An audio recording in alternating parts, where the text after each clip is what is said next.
In today's video, we have a variety of NHL news to discuss, including news from the waiver wire. We have some injury updates. We also have some trade talk involving teams like the Habs, the Leafs, the Jackets, the Canucks, and more. We'll get into all the latest coming up next.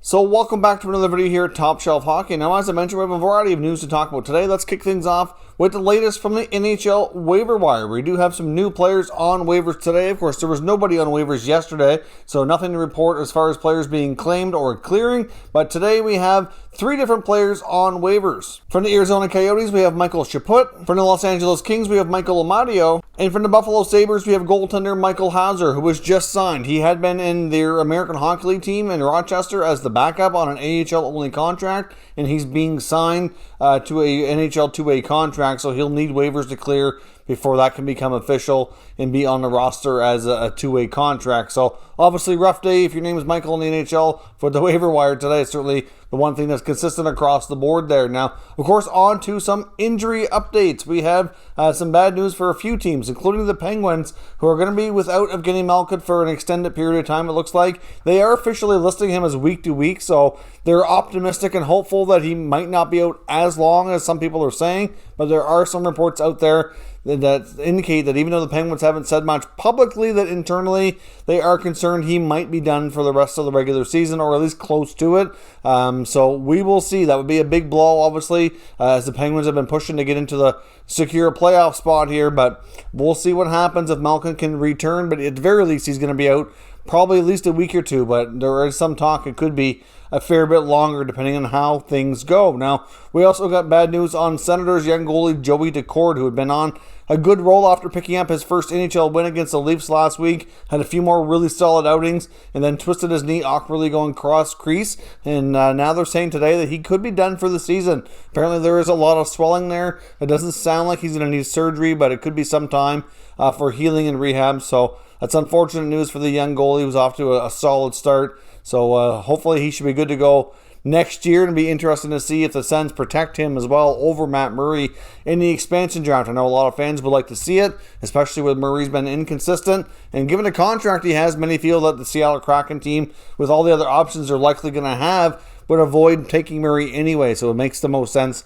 for the Sens in the long-term organizational options here. So we'll see what they end up doing, but bad news on Joey Daccord. Now, also, when it comes to the Vancouver Canucks and Tanner Pearson, obviously he's a player we want to talk about today in the rumor mill for possibly being traded, but obviously he was injured the other night against the Sens. It looks like he has a lower body injury. His injury seems to be ankle related. He's going to be out for about 4 weeks is what they're saying, so clearly that puts him likely returning a little bit past the NHL trade deadline. So that is going to diminish his trade value. Now, there is talk that Jim Benning and his agent are still having some discussions. It's not completely ruled out that he doesn't re-sign, but personally, I really don't see how he really fits longer term, given the big contracts they have coming up for guys like Hughes and Pettersson and other areas of the team that they need to address. If you're going to sign Pearson, what are you going to not be able to do because of it is the big questions they need to ask themselves, and a lot of it's going to boil down to money. But, you know, Pearson's been a decent player for the Canucks.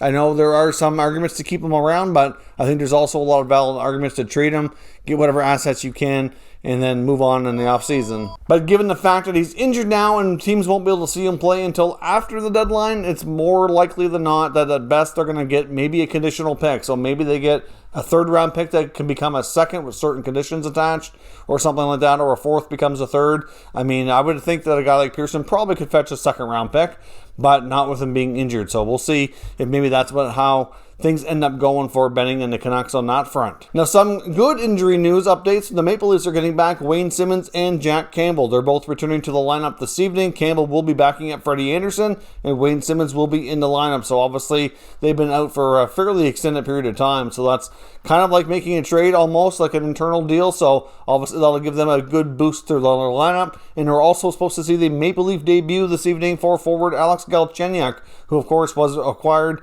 He went from Ottawa to Carolina to Toronto, and then has been since playing in their American Hockey League team, and was called up to the taxi squad, practiced with the team a bit, and then we'll see how he does, I'm not sure exactly where they're going to place him in their lineup, but we'll see how the Galchenyuk experiment goes in Toronto after many other attempts here in recent teams that have tried. It just hasn't worked out for him at the NHL level. It's been a while since he's had success. Really, since that last good season in Montreal before he was traded to the Coyotes was the last time he's really had any kind of extended success in scoring, at least. NHL Network analyst Kevin Weeks is reporting that he has sources indicating that there is a lot of talk around veteran goaltenders picking up, including guys like Devan Dubnyk, Jonathan Bernier, and even Jonathan Quick, who still has a couple years left on his deal. And of course, Jonathan Bernier did end up getting hurt last night in Detroit. Obviously, that's bad news, and it looks like it's a possible concussion. I haven't seen any updates on him, so I don't know the exact prognosis here, but it did appear to be like a head injury, so that's bad news. No obviously indication on how long that's going to be. Those are really difficult to pinpoint on timeline, so hard to say how that goes. But as far as him being traded, it's still a possibility, but they're going to want to see some medical updates and get some kind of security on when he's going to be back if they can. So that could certainly put that kind of a deal on hold. But guys like Dubnyk and Quick apparently are generating interest as well. And we also saw Jonas Johansson not practice with the Sabres today. I was actually waiting for word of a deal being done. There was word from Kevin Weeks and a few others that he was being traded from the Sabres to the Colorado Avalanche, and we were just kind of waiting to see the return package, but the teams have not yet confirmed the trade at this point, so therefore there hasn't been a trade video on the channel. If the deal gets done this evening or over the weekend, and we'll talk about it at a later time once we know the full deal, but there is some serious talk there of Johansson going to the Avalanche. We've talked about the Avalanche a couple of times here in recent days, that they've been in the market for an extra goaltender that has some extra depth at the position. Not sure that really Johansson is the best option out there for them, but it's certainly going to be one that comes with a much cheaper price tag. So I know a lot of Sabres reporters are not real high on Johansson and his abilities, but at the same time, I think it's difficult to judge some of the Sabres players given what they've been through there as an organization and the environment. It'd be interesting to see if they get some different coaching, different team, a different environment, if that would actually help their case to develop into stronger players. So I guess we'll see if that deal gets completed or not. So stay tuned for any updates here on the channel once we have further information. Now, taking a look at the Maple Leafs, we have different reports out there today from various NHL insiders indicating that one of the players that they're also looking long and hard at, we've talked about Kyle Palmieri, we've talked about Taylor Hall, but Nick Foligno apparently is generating a lot of interest as well. Now, he does have a form of a no trade. He can block, I think it's 10 teams from a deal, but many believe he would be open to going to the Maple Leafs. Of course, he wants to chase the Stanley Cup, is what people are believing right now, that he would leave Columbus for that, but then likely re-sign with the Jackets in the offseason as a free agent, because he is a pending UFA. He's the captain there. Certainly seems to be quite comfortable and happy with the Blue Jackets, so I don't think necessarily that he wants to leave, but I think if they wanted to trade him to get some assets and then re-sign him later, it sounds like that would be something he'd be open to according to these latest reports. But if you take a look at all the options for the Leafs, because many feel that Kyle Dubas is indeed going to want to add a forward. He said so himself. That's his main goal, was to add to the forward group. Nick Foligno brings a lot of experience, a lot of grit, and he can score and play different positions. He can play center and wing. He would be a really gritty, versatile type of forward that I think would be a terrific fit with the Maple Leafs. To me, he would be a better fit than Taylor Hall any day of the week, but it depends on what they decide to do there. No matter what they bring in, they're likely looking at some salary retention and likely something off the roster, likely being an Alex Kerfoot, who seems to be the name being brought up the most, along with a first-round pick or a possible prospect. I know there's some prospects out there they would probably prefer to trade more than others, but something like that would be the package going out for, regardless of who they bring in. But Foligno is certainly high up on their list. Now, the Leafs are not alone in that regard. They do have some competition. As I mentioned the other day, the Maple Leafs and the Islanders, I think, are going to be two teams eyeing a lot of the same players. And Lou Lamoriello and his former coworker Kyle Dubas, I think, are going to be making a lot of calls to a lot of the same teams, trying to put together better packages and see who goes where and what each end up doing. But there's a lot of interest on a lot of the same guys. Like I said, Hall, Palmieri, Foligno are especially three of the top guys getting tons of interest from those two clubs, as well as others. But I think they stand a greater chance as any to get a deal done there. Now, as I mentioned as well, there's also still reports that the Anaheim Ducks are fully wide open for business here. Lots of players there that could possibly be traded. ESPN's Greg Wyshynski is reporting that he feels we're going to see at least one big trade out of the Ducks now, with maybe one or two more to come in the offseason. He feels that there's a really good chance they trade a defenseman, most likely Josh Manson, who he feels could be one of those guys that really benefits from a change of scenery. I mean, he's a good-sized right-shot defenseman. It's the kind of skill set he has is not the easiest to find around the NHL, and if he can get his game back the way he looks like he could play, then it could be a good acquisition to somebody. I mean, he still has some term on his deal at a fairly good value, I think. I mean, depending on how he's playing, of course, but certainly a guy to keep your eye out there. I mean, right shot defensemen come at a premium in this league. And of course, he also feels that they need to trade John Gibson, but that would be something for the offseason, and I'm not quite convinced we're going to see that just yet. But another player to keep your eye on too would be Rickard Rakell, but the reports are indicating that the asking price for Rakell or Silverberger, any of their other veteran guys, are quite high, and Bob Murray is trying his best to get what he can, but that's going to be difficult to do. I'm not sure just how active they'll be. I can see at least one of their veteran guys being on the move, but I'm not sure we're going to see a whole lot now. More of it could come in the offseason when teams tend to have